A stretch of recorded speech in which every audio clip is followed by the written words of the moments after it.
Mi nombre es Andrea Paula Ríos Méndez y voy a exponerles sobre quinto tema del libro de Podremos Vivir Juntos de Alain Touré, y el tema se llama La sociedad multicultural.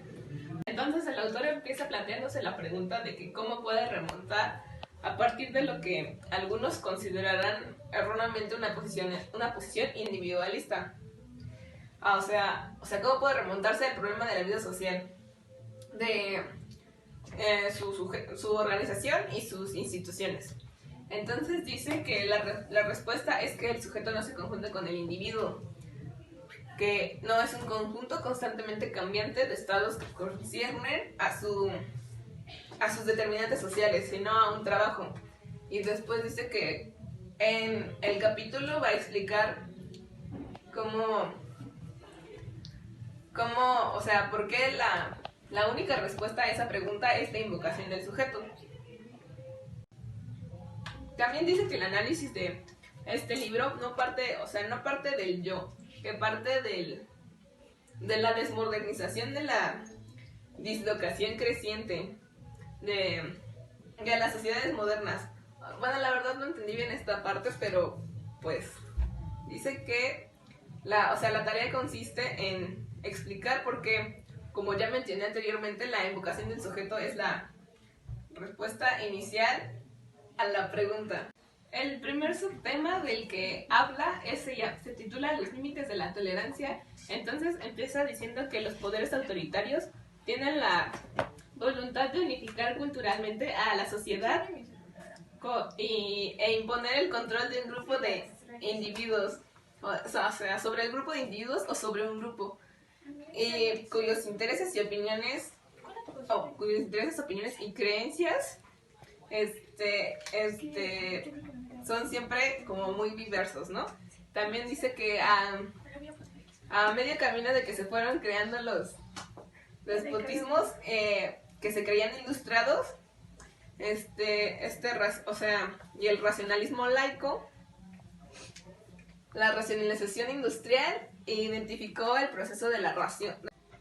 También dice que entre quienes anhelan la unificación de su población mediante creencias y prácticas religiosas, también tienen grandes diferencias, entre los que remiten la predicación y como que los reciben, y que los impone una religión con las armas en la mano, y que son tan represivos como quienes quieren establecer una dictadura en la sociedad. También dice que sería normal que la mujer estuviera sometida al hombre, que la mujer estuviera sometida al hombre porque la naturaleza hizo al hombre más fuerte y más violento que la mujer. Dice que durante mucho tiempo el aislamiento de la vida local había protegido la diversidad cultural, como que existieran pueblitos afuera de las ciudades, eso protegía su cultura.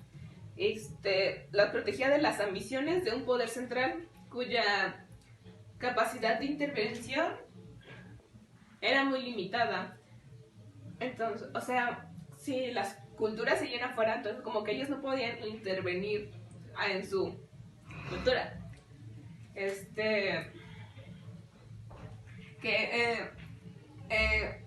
Touré dice que decidió presentar en primer lugar el punto de vida moderado, que los recibe y que los impone una religión con las armas en la mano, y que son tan represivos como quienes quieren establecer una dictadura en la sociedad.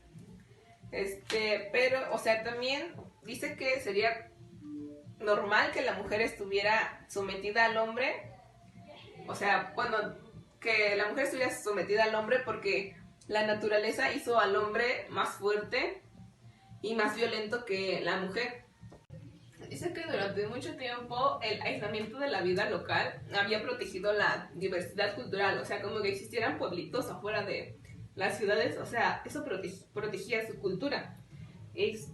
La protegía de las ambiciones de un poder central cuya capacidad de intervención era muy limitada. Entonces, si las culturas seguían afuera, entonces como que ellos no podían intervenir en su cultura.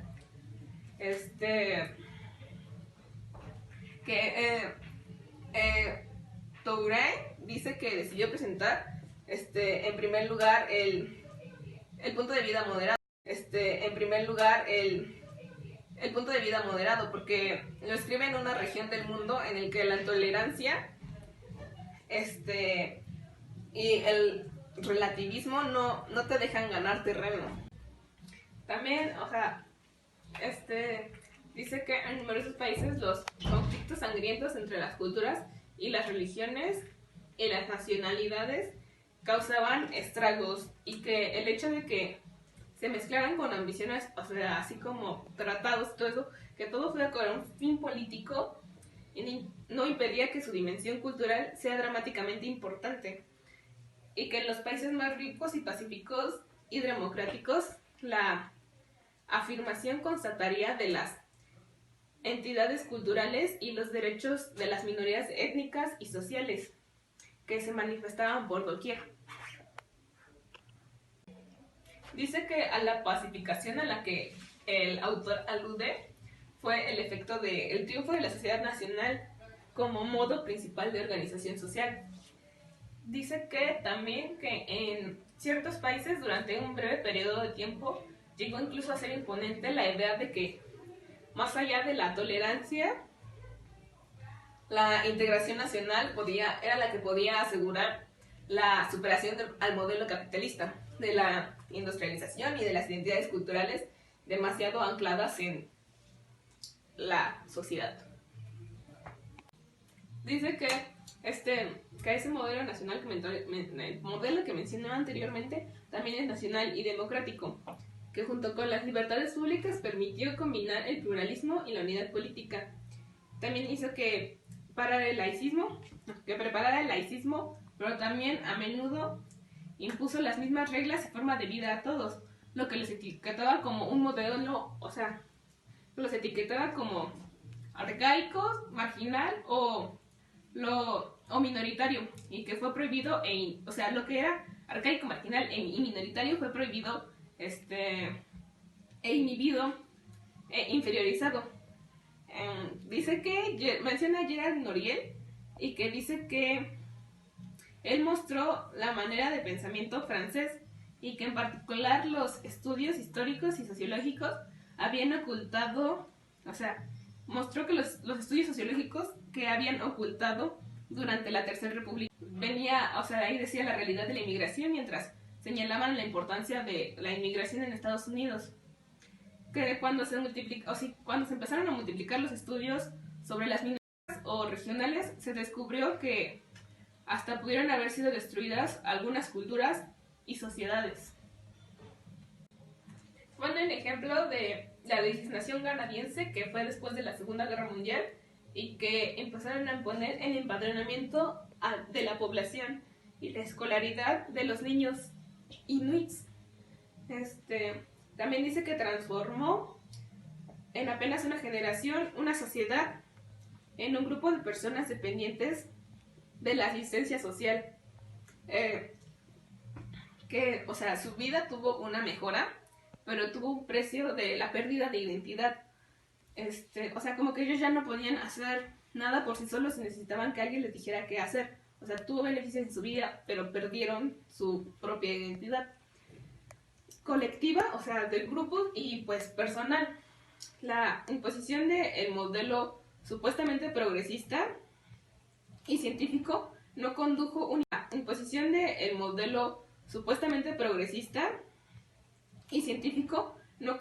únicamente a la descripción de estos grupos étnicos, sino que también hundió las diversas minorías en la marginalidad de esta estigmatización. Y pero bueno, dice que también, o sea, aún en este tiempo de la historia, aún estamos muy lejos del reconocimiento de las minorías. Dice que empieza a introducir el término multiculturalismo, y dice que la inclinación del multiculturalismo proviene de que en ocasiones se transformó en nacionalismo agresivo para defenderse contra la globalización de la economía y de que las entidades particulares resistieron esa globalización mejor que el modelo que procuraba conservar el control de la modernización de la economía y las identidades colectivas. El siguiente subtema del que nos habla es el comunitarismo, y dice que el comunitarismo fue el debilitamiento e incluso el derrumbe del Estado Nacional Liberal, y que a la vez también fue causa y efecto de la disyunción de la economía y las culturas, el que ocasionó el avance del comunitarismo al mismo tiempo que el de las fuerzas económicas transnacionales. Dice que esta ideología, la del comunitarismo, reclama la correspondencia completa de una organización social y orientación y las prácticas culturales de un poder político que quiere crear una sociedad total. O sea, ellos quieren tener el control total de la sociedad, o sea, que todo el crédito sea para ellos. Dice que también podemos hablar que existe el término comunitarización, y que es cuando un movimiento cultural o más corrientemente llamado una fuerza política en una comunidad a través de la eliminación de quienes pertenezcan a otra cultura o sociedad y que tengan otras ideas, no acepten el poder de la élite que está dirigiendo esa sociedad. Que se procuró también construir culturas homogéneas cuya pureza estuviera garantizada por un control político estricto y que la eliminación de las minorías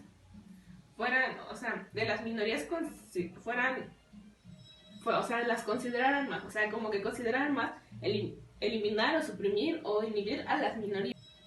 Las consideraran más, como que consideraran más eliminar o suprimir o inhibir a las minorías de esa sociedad. También dice, que los lugares en los que se procuró construir culturas homogéneas, decían una pregunta que es, ellos decían que acaso no es normal que cada nación pueda vivir en su lengua, sus costumbres y sus programas escolares a lo mismo de que un territorio y bajo un gobierno correspondan a la voluntad popular. Que la respuesta a estos nacionalismos culturales es la separación de la cultura de la sociedad y el poder de la ruptura de la unidad comunitarista en una condición indispensable de la modernidad y las sociedades nacionales. Que los grupos sociales que intentan recrear el modelo comunitarista se condenan a la vez al fracaso y a la represión social y a la destrucción de su cultura. Ya hablando de multiculturalismo, dice que nada está más alejado que la fragmentación del mundo en espacios nacionales o regionales, extraños los unos a los otros, obsesionados con la idea de homogeneidad y pureza que los asfixia y que sobre todo sustituye la unidad de la cultura. Obviamente, como dice, es lo contrario al multiculturalismo, porque como que quieren una sociedad con una sola cultura y pues no es multicultural. Dice que que los están, sustituyendo una cultura por un mundo y que una tradición dice que por un librito de uno u otro color, imperativamente enseñando y citando a cada instante, que el libro dice eso. Dice también que le parece que la ausencia de combinación entre la participación en la economía mundial y la integración social entraña efectos destructivos en la sociedad. Hola, mi nombre es Luis Enrique y yo voy a exponer sobre el capítulo 5, la sociedad multicultural, empezando por la recomposición del mundo.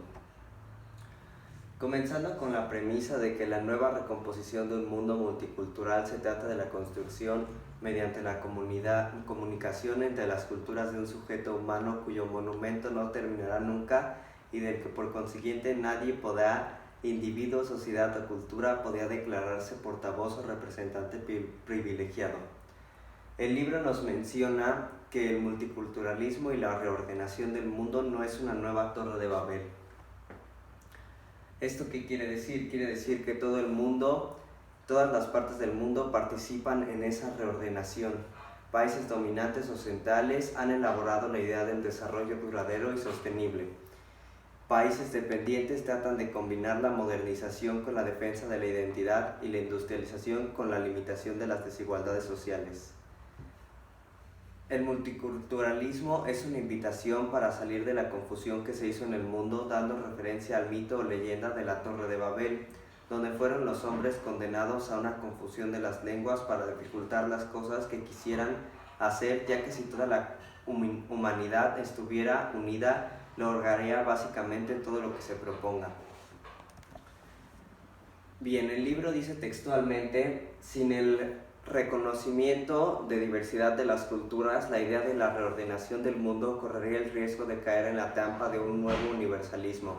Pero sin esa búsqueda de una reordenación, la diversidad cultural no puede llevar sino a la guerra de las culturas. Una sociedad capaz de reconocer la diversidad de los individuos, de los grupos sociales y de las culturas será vigorosa y al mismo tiempo sabrá qué hacer que se comuniquen entre sí, provocando en cada uno de ellos el deseo de reconocer en el otro el mismo trabajo de elaboración que opera en el mismo. Bueno, con esto el libro quiere decir que el nuevo paso para el mundo sería una reordenación en base del multiculturalismo. El multiculturalismo quiere decir que las personas en un mismo país puedan relacionarse con otras personas de diferentes países.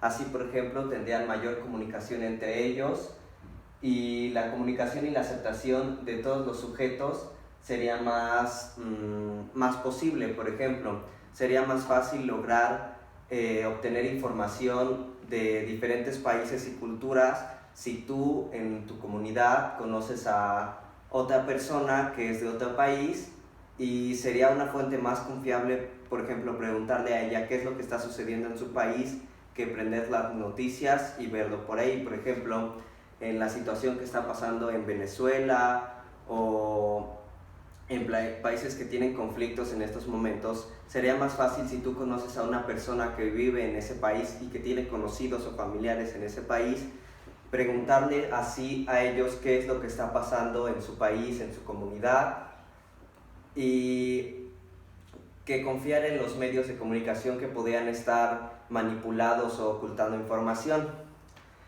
El multiculturalismo también da de la aceptación y la diferencia de las personas, de todas las personas en cuanto a raza, ideología, religión. Va de la aceptación y de la tolerancia en todas las personas, tanto en inmigrantes como en personas en general.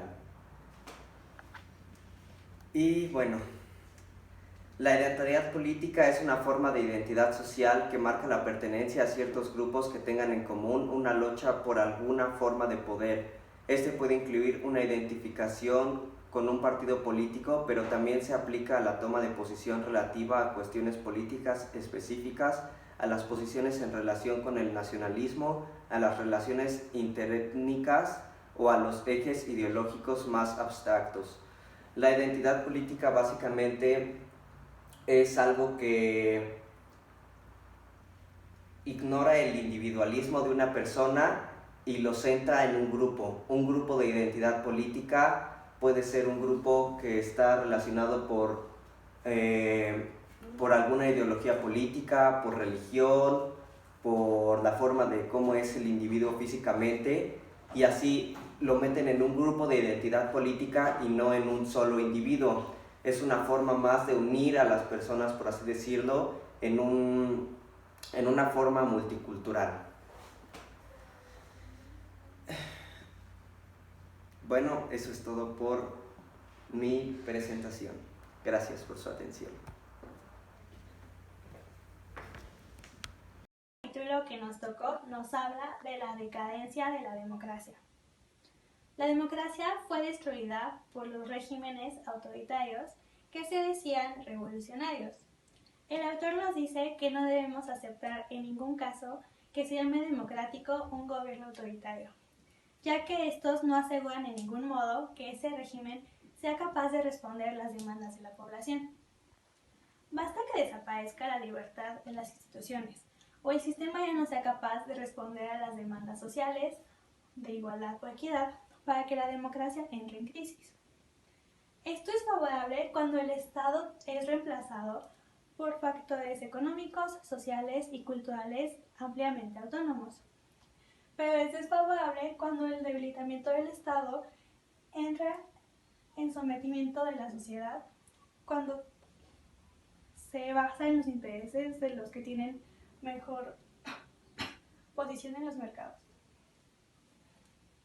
Lo que en un principio definió la democracia fue el poder del pueblo, un orden político creado por principios universales y capaz de imponer límites y reglas a un orden social dominado por la desigualdad, la arbitrariedad y los privilegios. El principio social de la soberanía destruyó tanto los cuerpos intermedios como los poderes establecidos y las monarquías de derecho divino. Esto se definió como un movimiento de reemplazo de entre la autoridad religiosa por la autoridad política.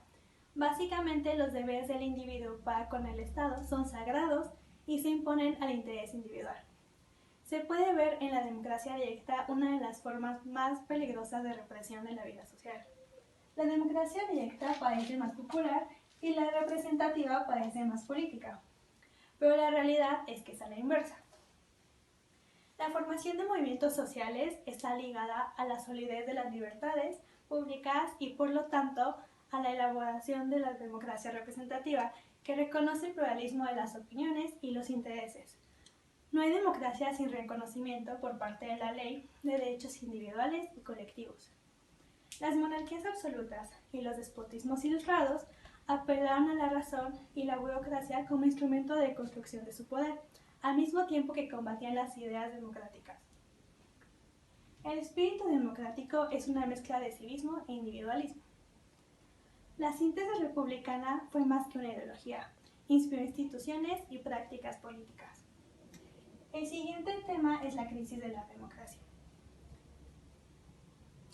Los partidos ya no son otra cosa más que empresas políticas puestas al servicio de un candidato más que de un programa o de los intereses sociales de sus mandantes. En muchos países la democracia se limita a la ausencia de poder absoluto y al triunfo de la economía de mercado. Se afirman tres posiciones. La primera es el neoliberalismo. En muchos países la democracia se limita a la ausencia de poder absoluto y al triunfo de la economía de mercado. Se afirman tres posiciones. La primera es el neorepublicanismo, que apela a los principios que triunfaron y les da un sentido cada vez más defensivo y conservador. La segunda posición consiste en reducir la democracia al pluralismo político. La tercera posición triunfa en muchas sociedades dependientes. Es la exhortación a la integración comunitaria, moral y religiosa. Estas tres corrientes conforman parte del horizonte político en los países cuyos estados no procuran movilizar masivamente los recursos culturales en torno a una ideología o una religión. La democracia puede reducirse a la organización de elecciones libres. Esta definición nos obliga a reconocer que está viviendo un periodo de retroceso. La encontramos así a escala mundial el derrumbamiento del movimiento republicano. El siguiente subtema es la libertad del sujeto. Hay que renunciar a todo principio de unidad a la vez político y cultural, nacional y social. La tarea principal de los estados actuales es cada vez más la defensa de las empresas y la moneda nacional en los mercados internacionales. Mientras que el mundo se fragmenta en géneros de vida diversificados, como son llamados subculturas, la función de la sociedad política es ante todo limitar el poder del mercado, como son llamados subculturas. La función de la sociedad política es ante todo limitar el poder del mercado. El agotamiento de la síntesis republicana significa que la democracia ya no puede definirse solo como una forma de Estado, y es imposible confundir el Estado y el sistema político. En sus negociaciones y conflictos, los asalariados no defienden solo determinados intereses, sino igualmente su derecho de negociar las condiciones laborales, de empleo y de remuneración. El siguiente subtema es el fin de la gran política. La democracia fue definida como la buena sociedad, la clase de sus miembros ciudadanos y los protege contra la arbitrariedad del poder y los intereses de los poderosos. La sociedad podría considerarse entonces como una colectividad política. Esta es la concepción política de la sociedad que se ha desvanecido. No se trata de crear una comunidad de ciudadanos, sino de defender la libertad personal, la diferencia cultural y la solidaridad. En la actualidad, la política está secularizada. El Estado, el sistema político y la sociedad civil son esferas separadas que se interpretan, pero ya no son de la misma, no están en la misma sociedad estructural. El espíritu democrático es más libertario que socialista. El último subtema nos habla del principio democrático, lo que anima que es socialista. El último subtema nos habla del principio democrático. Lo que anima el espíritu democrático es la idea de la libertad. La democracia necesita una voluntad activa de liberación y confianza en la capacidad colectiva de acción. No se puede separar libertad de responsabilidad. El sujeto siempre está comprometido en acciones colectivas de liberación. Habermas nos dice que la democracia es el proceso discursivo y argumentativo de formación de una voluntad común. El objetivo real de la acción democrática no es construir una sociedad justa, sino extender los espacios de libertad y responsabilidad en una sociedad que es muy injusta. En conclusión, la democracia es la afirmación absoluta del derecho de cada uno a la individualización. Segunda parte, decadencia de la democracia. Un proceso democrático no desemboca en la formación de una voluntad en general, sino desemboca en el reconocimiento de la acción libre de cada uno de los individuos. Lo único que se opone a ese reconocimiento es la resistencia por los intereses privados, que ha persistido durante toda la historia por la tentación de superar, pero con intereses ligados a una comunidad que la mayoría de veces afecta. Democracia y movimientos sociales. Un movimiento social se dice que está estrechamente ligado con la democracia. ¿Debido a qué? Debido a que un movimiento social busca una justicia. Una justicia se deriva de la democracia. Y sin la democracia, un movimiento social solo se ve disminuido a expresiones de ira de grupos o utilizados por fuerzas políticas para fines publicitarios. Sin uno, no existe el otro. Trabajo, progreso, ciencia y técnica son valores que en distintas ocasiones han unido a frentes que han luchado entre sí, pero son unidos por las ideas que no afectan a la minoría, sino que le ayudan a las altas clases. Una idea democrática ha sido comparada con una idea revolucionaria, y a este punto nos lleva el que los frentes han demostrado que las ideas democráticas han producido una revolución, como pasó en el caso de la Revolución Obrera de 1789 en Francia, que los burgueses derivaron el imperio de Francia y ellos tomaron su propio control.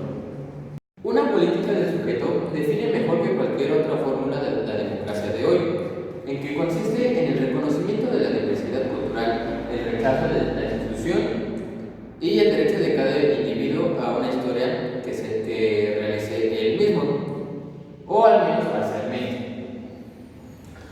Estos valores son impulsados por los que ejercen la política del sujeto, que es el reconocimiento de la diversidad cultural, el rechazo de la exclusión y el derecho a un proyecto de vida. Estos son el emblema, este grupo tiene el emblema de libertad, igualdad y fraternidad. Estas ideas suscitan resistencias que se organizan alrededor de las objeciones centrales, los que no dejan de lado las luchas sociales y favorecen al individualismo, que mayoritariamente también obedece a fines políticos. La meta de los movimientos actuales culturales es la idea de la autonomía para los individuos y la protección de instituciones que sean libres para garantizar la libertad de estos grupos que defienden institucionalmente a grupos étnicos. Las dos condiciones de la democracia. Se dice que para la democracia debe de haber una mezcla un poco extraña, así lo dice el texto, que es el fortalecimiento de la capacidad de acción para las leyes y la libertad de los más débiles. Las modalidades de la acción democrática. La defensa del sujeto personal exige siempre protecciones institucionales y una movilización colectiva, pero en diferentes situaciones históricas el papel principal lo desempeñaron unos u otros de esos elementos, lo que justifica e incluso requiere análisis comparativos de las situaciones que han afrontado esos personajes que han sido tan arriesgados y mártires. Afirmación del sujeto y creación de condiciones de libertad. Esta propuesta tiene su base en los derechos humanos y en los derechos del ciudadano en Europa. Y aquí en América ha sido propuesta y luchada por diferentes organizaciones no gubernamentales que han llegado hasta las últimas instancias para proteger los derechos del hombre. Toda demanda de justicia es en primer lugar una protesta contra la injusticia. Claro, porque si no hay algún crimen, algún delito, o como lo dice aquí mismo, una injusticia, una demanda no existiría. Entonces no se necesitaría de la democracia para ejercer un castigo, porque no habría la necesidad de uno. La segunda dimensión siempre presente es la naturaleza del obstáculo a la democratización. Toda demanda de justicia tiene un análisis de los movimientos que han ejercido la sociedad. La movilización, garantía, institución, acción, política y democracia son palabras clave que se utilizan constantemente a lo largo de todo el texto. El siguiente subtema es dos salidas de la transición liberal.